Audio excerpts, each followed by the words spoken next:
Hello dear students, हाल ही आरपीवीटी का result घोषित हुआ। उसके अंदर उत्कर्ष के बहुत सारे विद्यार्थियों ने बहुत बेहतरीन रैंक हासिल की है। आज मैं उन शख्सियत से मुलाकात करवाने जा रहा हूं जिन्होंने अपनी मेहनत से, लगन से ऑल राजस्थान ईडब्ल्यूएस के अंदर 12th रैंक हासिल की है। तो आज हमारे साथ हैं जयश्री शर्मा। तो गुड़िया, आपको सबसे पहले आपकी अपनी सफलता की हार्दिक बधाई। धन्यवाद सर। तो बेटे, सबसे पहले आप अपने बारे में अपना परिचय दीजिए। सर, मेरा नाम जयश्री शर्मा है और मैं उदयपुर राजस्थान से बिलोंग करती हूँ। और मैंने नीट का भी एग्जाम दिया था जिसमें मैंने 495 मार्क्स स्कोर किए हैं और उसमें मेरी ऑल इंडिया रैंक 57,000 थी। और उसके बाद बहुत कुछ वो, क्योंकि 57,000 पे नीट में सिलेक्शन तो नहीं होता, तो फिर मैंने सोचा कि अब अदर ऑप्शन चूज किया जाए। हालांकि मैंने एक ही ड्रॉप लिया था। लोग तो चार चार पांच पांच ड्रॉप लेते हैं उसके बाद भी अगर एक बार उनका नहीं होता, पर मैंने अपनी पूरी मेहनत उस एग्जाम में डाली थी, तो मुझे था कि अब मैं बार बार वो नहीं करूंगी। फिर घर वालों, हमारे घर पे भी गाय भैंस रखते हैं और हमारे पास में ही नवानिया फार्म है। तो उस हिसाब से फिर मैंने इस पशु विज्ञान में इसके लिए मैंने आरपीवीटी का एग्जाम दिया और मैं बहुत खुश हूँ अगर इसमें मेरा सिलेक्शन हुआ है तो। तो बेटे, मैं ये जानना चाहूँगा कि यदि नीट में आपका सिलेक्शन नहीं हुआ तो आपके पास और भी बहुत सारे ऑप्शन थे, जैसे नर्सिंग है, डेंटल है, आयुष कोर्सेज हैं। तो आपको वेटनरी में ही जाने का कब से आपके मन में आया आइडिया कि वेटनरी ही मैं करूँ? क्योंकि सर, मैं गांव में रहती हूँ। यहाँ पे हम हमारे घर पे भी गाय भैंस पालते हैं। तो सबसे पहले तो, और वो बेजुबानों की सेवा करना, वो तो नीट से भी, मतलब एमबीबीएस से भी ज्यादा टफ वो है और उससे भी ज्यादा पुण्य का काम है। तो बिल्कुल बिल्कुल बिल्कुल बिल्कुल इस आपने तरह। बिल्कुल बिल्कुल आपने ठीक कहा है कि बेजुबानों की सेवा करना आपका टारगेट था। अब मैं ये जानना चाहूँगा कि जब आपकी रैंक आई इतनी बेहतरीन, तो आपकी क्या प्रतिक्रिया थी, आपके परिवार की क्या प्रतिक्रिया थी? सर, सबसे पहले तो मैंने मेरी मम्मी को फोन किया और फिर मम्मी को बताया मैंने। वो सभी बहुत खुश थे क्योंकि बहुत दिनों से मई में नीट का एग्जाम हुआ, उसके बाद से यही डिप्रेशन चल रहा था। घर वालों को भी वो कहते नहीं तो भी उनको था, तो था कि भाई कोई अभी कॉलेज नहीं मिला है, अब क्या होगा आगे, तो फ्यूचर को लेके टेंशन तो थी। और जब ये आया तो फिर सब बहुत खुश हुए, मैं खुद भी बहुत खुश हुई। बिल्कुल बिल्कुल, पेरेंट्स के लिए बड़ी खुशी की बात होती है जब बेटी नाम रोशन करती है और पूरे राजस्थान के अंदर 12वीं रैंक लेके आती है। तो इससे बड़ी खुशी की बात कुछ नहीं हो सकती। अब मैं ये जानना चाहूँगा कि आपकी इस पूरी तैयारी में, इस सफलता में उत्कर्ष टीम का, उत्कर्ष परिवार का कितना सहयोग रहा आपको? सर, इसमें 70% सहयोग उत्कर्ष परिवार का रहा है और कुछ मेरी पढ़ाई थी। क्योंकि उत्कर्ष की वजह, मतलब मैं इतनी, मतलब पता ही नहीं चल रहा था कि कहाँ से तैयारी करूं, कैसे सब चीजों को मैनेज करूं। एग्जाम पास आता जा रहा था जैसे जैसे। और जब मैंने एक बार उत्कर्ष का जो यूट्यूब चैनल है, एग्रीकल्चर क्लासेस उत्कर्ष, हम्म। उस पर मैंने डॉक्टर करवा सर की वीडियो देखी थी, तो फिर मैंने और उसके अंदर इंटरेस्ट किया। और फिर उसके बाद मैं मनोहर सर आपसे जुड़ी, विवेक सर से जुड़ी और इन सब की जो महा मैराथन के वीडियोस थे, जो टेस्ट सीरीज थी, वो सब ज्वाइन करी और उसके बाद ही ये सब हुआ। बिल्कुल बिल्कुल। तो आपके जो टेस्ट सीरीज थी, मैराथन क्लासेस थी, उनमें से आपको कितने क्वेश्चन सिमिलर लगे एग्जाम के दौरान? बहुत से सर, क्योंकि जो क्वेश्चन टेस्ट सीरीज में थे, टेस्ट सीरीज के क्वेश्चन एकदम एग्जाम ओरिएंटेड पैटर्न से थे, तो वो बहुत ही ज्यादा हेल्पफुल थी। बिल्कुल बिल्कुल। और मैं अब ये और जा हाँ बेटे, बोलो। बाकी जो बाकी जो क्वेश्चन प्रैक्टिस उत्कर्ष के यूट्यूब ऐप पर होती थी, वो भी बहुत अच्छी होती थी सर। बहुत अलग अलग तरीके के क्वेश्चन कराते थे और साथ में मुझे सबसे अच्छी चीज ये लगती थी कि क्वेश्चन के साथ में आप उसका पूरा कॉन्सेप्ट समझा देते थे कि उसे एक क्वेश्चन के पूछे वो पूरा टॉपिक कवर होता था। तो अगर आपने 45 क्वेश्चन कराए तो आपने इतने सारे टॉपिक उनमें पढ़ा दिए हैं साथ साथ में। बिल्कुल बिल्कुल, उत्कर्ष 360 डिग्री के लिए बहुत जाना माना नाम है। तो पूरे क्वेश्चन को पोस्टमार्टम करके टीचर दिखा लेते हैं, तो उसको आपको बहुत बड़ी हम्म। हेल्प मिली। अब मैं ये जानना चाहूँगा कि आपकी तैयारी के दौरान आपको सबसे कठिन सब्जेक्ट कौन सा लगा था और उसको आपने आसान कैसे किया? सर, कठिन तो हर बायो वाले बच्चे के लिए फिजिक्स होती है, पर उसको भी प्रैक्टिस कर करके आसान बनाया जा सकता है। हर कोई सा भी सब्जेक्ट हो, जितना भी आपको जो सबसे कठिन लगता है, आप सबसे ज्यादा टाइम उसको देंगे और उसके अंदर उसकी पूरी पीएचडी कर लेंगे उसमें, तो फिर कोई कठिन नहीं बचता है। बिल्कुल बिल्कुल, प्रैक्टिस से ही परफेक्शन आता है। अब मैं ये जानना चाहूँगा कि हाँ। आप एनसीईआरटी का कितना रोल था आपकी तैयारी में? क्योंकि बच्चे जो आपको देखेंगे, बहुत सारे विद्यार्थी यूट्यूब पे देखेंगे, तो बहुत सारे विद्यार्थियों के मन में डाउट रहता है कि सर एनसीईआरटी कौन से सब्जेक्ट की इंपॉर्टेंट है, और आपने एनसीईआरटी को कितनी बार पढ़ा था? सर बायो के एनसीईआरटी पूरी को मैंने कम से कम 15 या 20 बार पढ़ चुकी थी मैं। मुझे बिल्कुल हर एक पेज पे पता था कि क्या लाइन है क्या है। और जो आरपीवीटी में जो एनसीईआरटी बेस्ड क्वेश्चन जो थे बायो के, उनमें से मेरा एक भी क्वेश्चन गलत नहीं हुआ। और केमिस्ट्री में मैं फिजिकल की एनसीईआरटी इतनी नहीं पढ़ती थी, और सबसे ज्यादा मैं उसमें ऑर्गेनिक और इनऑर्गेनिक की एनसीईआरटी मैंने उसमें भी पढ़ी। और फिजिक्स के अंदर जो एनसीईआरटी के पीछे वो होते हैं ना बिंदु, वो पढ़े थे बस। बिल्कुल बिल्कुल, बायोलॉजी की एनसीईआरटी आपने पूरी की, और कम से कम आप कह रहे हो कि 15 से 20 बार करी, और एनसीईआरटी का एक एक पेज आपको याद था। और जैसे ही एक बच्चे ने बोला था कि सर मैं बुक खोलता हूँ, तो बुक का जो पेज है वो खुद बोलता है कि इसमें ये लिखा हुआ है। और हाँ केमिस्ट्री में आपने ऑर्गेनिक केमिस्ट्री की बुक पढ़ी, और फिजिक्स में आपने उसके क्वेश्चंस किए, और इम्पोर्टेंट जो समरी दे रखी थी वो आपने पढ़ी थी। अच्छा, अब मैं ये जानना चाहूँगा कि जो बच्चे जो तैयारी कर रहे हैं 26 की, उनके लिए आप क्या मैसेज देना हाँ चाहते हो कि उनको कैसे तैयारी करनी चाहिए, उनकी क्या रणनीति होनी चाहिए?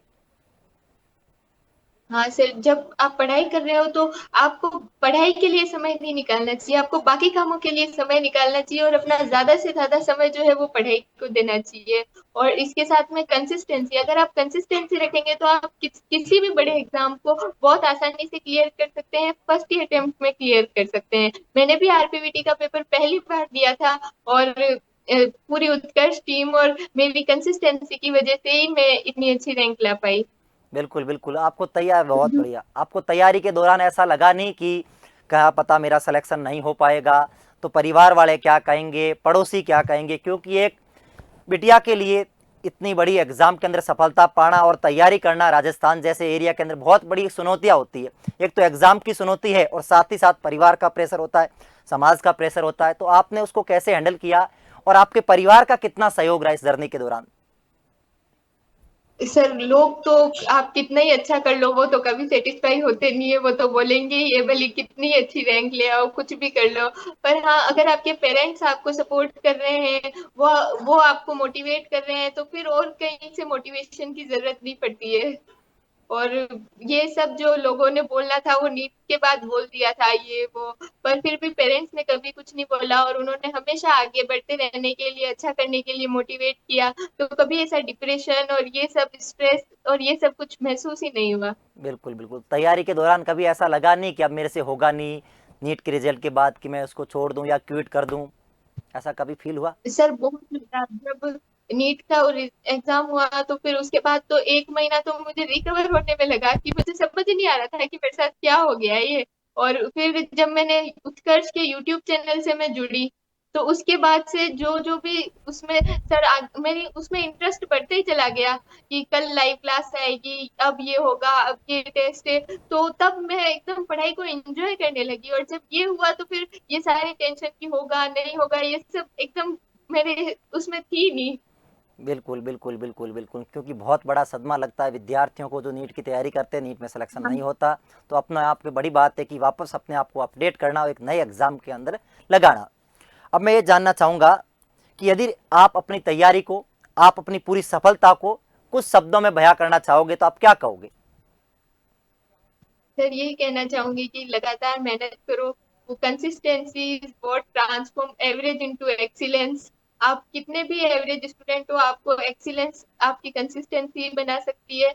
और इसलिए जो भी आगे बच्चे 2026 आरपीवीटी की तैयारी करेंगे, उनको भी मैं यही मैसेज देना चाहूंगी कि हाँ, आपको लगेगा कि अब आपसे नहीं हो रहा, टेस्ट में नंबर नहीं आ रहे हैं, या फिर पढ़ाई में मन नहीं लग रहा है, तो इन सब चीजों को इग्नोर करके आप अपनी पढ़ाई पे फोकस कीजिएगा। और पढ़ने से ही होता है, कुछ और करने से सिलेक्शन नहीं होता है।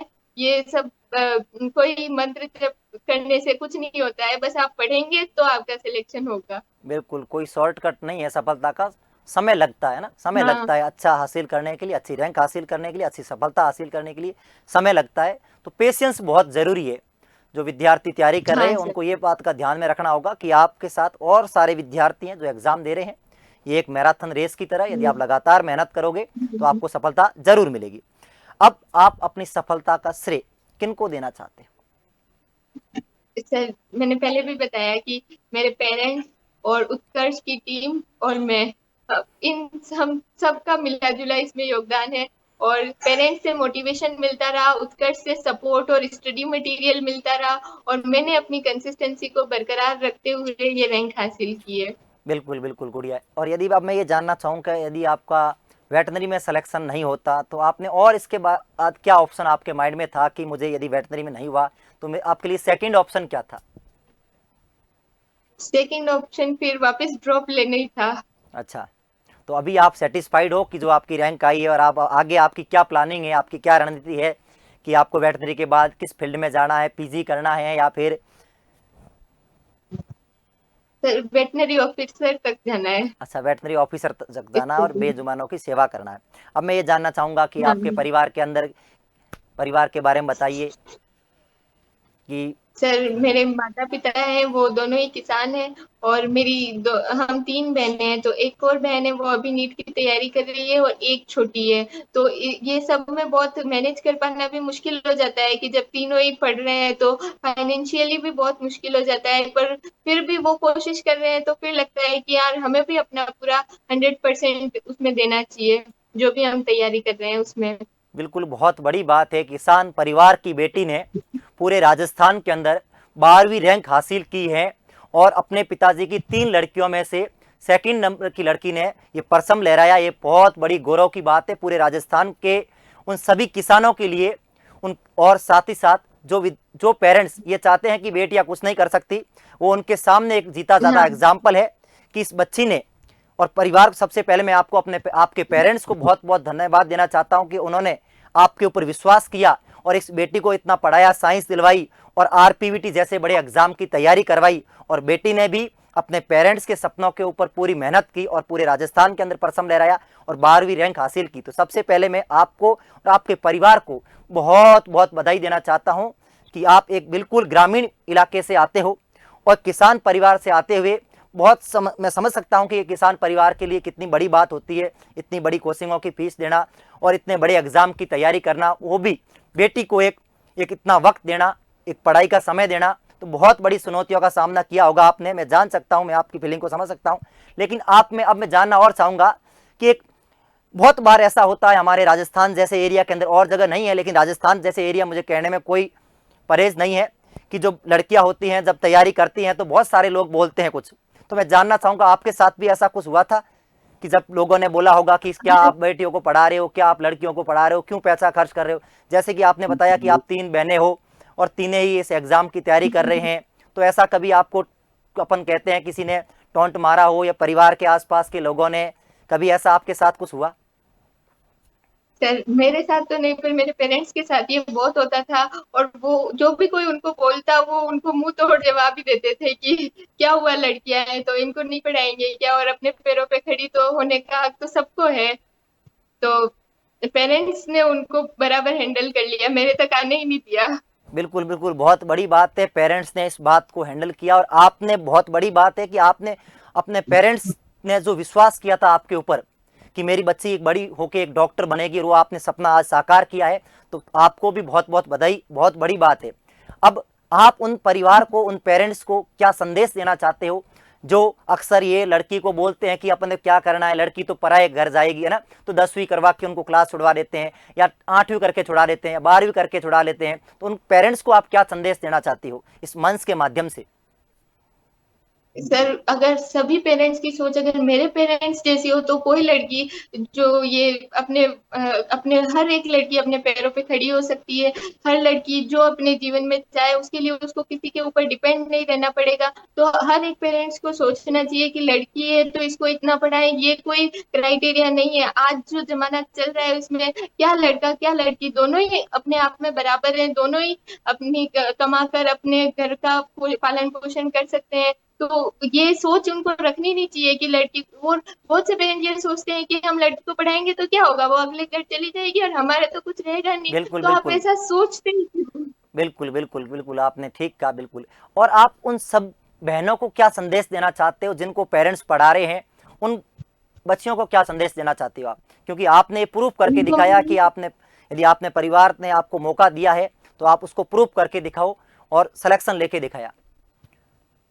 हाँ सर, जो जब आपके पेरेंट्स आप पे इतना इन्वेस्ट कर रहे हैं, इतना ट्रस्ट कर रहे हैं, तो बदले में आपको भी उतना ही लौटाना चाहिए। कि ये सबसे बड़ी चीज होती है कि वो आपको पढ़ने के लिए कहीं बाहर भेज रहे हैं, तो पीछे वो कितने दुख देख रहे होंगे, पीछे वो उनकी क्या स्थिति हो रही होगी, उन सब चीजों को आपको ध्यान में रखते हुए कि भाई कहीं आप जा रहे हैं बाहर पढ़ने के लिए, तो वहां सिर्फ पढ़ाई करें, फालतू की चीजों में ध्यान न दें। और अपने अपने जितना आपके पेरेंट्स आप पे ट्रस्ट कर रहे हैं, आप उतना उन्हें, अगर आप को मेरा नीट में नहीं हुआ पर मुझे इस चीज का कोई दुख नहीं है, क्योंकि मैंने अपना 100% दिया था।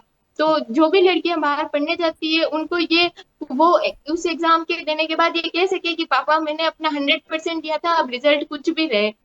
तो बिल्कुल जितना बिल्कुल। आपके पेरेंट्स आप पे विश्वास कर रहे हैं, उतना आपको अपने पेरेंट्स का विश्वास को बनाए रखना है और उसको जीतने की कोशिश करनी है। बिल्कुल बिल्कुल, मतलब आपको अपना 100% देना है, अपनी मेहनत पूरी करनी है। यदि रिजल्ट के बाद आपको ये फील ना हो कि आपने तैयारी नहीं की, आपने मेहनत नहीं की, आपने संघर्ष नहीं किया, है ना। बिल्कुल, क्योंकि सफलता, हार और जीत एक सिक्के के दो पहलू है, कुछ भी हो सकता है, लेकिन आपको मन से ये नहीं लगना चाहिए कि काश मैं थोड़ा और पढ़ लेती, ये काश वर्ड नहीं आना चाहिए। हम्म।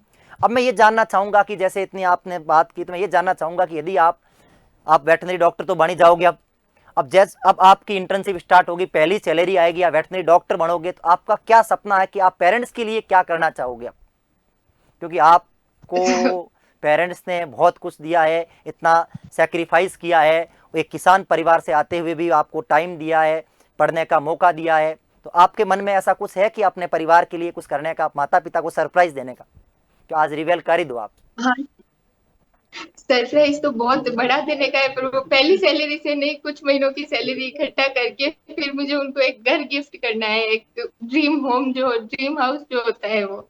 बिल्कुल, बहुत बड़ी बात है, आप अपने पिताजी के लिए, बेटा भी आप ही हो और बेटी भी आप ही हो, तो आपका बहुत बड़ा सपना है कि आप अपने परिवार को एक ड्रीम होम देना चाहते हो, है ना, अपना घर देना चाहते हो। तो बहुत बहुत बधाई हो आपको, और मैं भगवान से यही दुआ करता हूँ कि आप ऐसे ही आगे भी परचम लहराते रहो, और ऐसे ही वेटनरी कॉलेज के अंदर ही ऐसे ही झंडे गाड़ते रहो। तो आपको उत्कर्ष के परिवार की ओर से, उत्कर्ष टीम की ओर से आपको हार्दिक बधाई, और आपके अपने पूरे परिवार को भी हार्दिक बधाई। तो थैंक यू सो मच बेटे। सर, मैं भी उत्कर्ष की पूरी टीम को दिल से धन्यवाद देना चाहती हूँ। उनके बिना शायद ये रैंक लाना पॉसिबल नहीं था। तो thank you so much for all Utkarsh team, जो भी आप थे, सुनील सर, आप और विवेक सर, आप तीनों ने बहुत सपोर्ट किया, आप तीनों ने बहुत मोटिवेट भी किया क्लास के टाइम। तो क्लासेस में एंजॉय आने लगा, उन क्लासेस को लेने का अपने आप मन करता था, तो वो सब उत्कर्ष की टीम के बिना भी ये पॉसिबल नहीं था। तो आप सभी को भी बहुत बहुत धन्यवाद और आपको भी बहुत बहुत बधाई। थैंक यू बेटे, जय हिंद जय भारत। जय हिंद।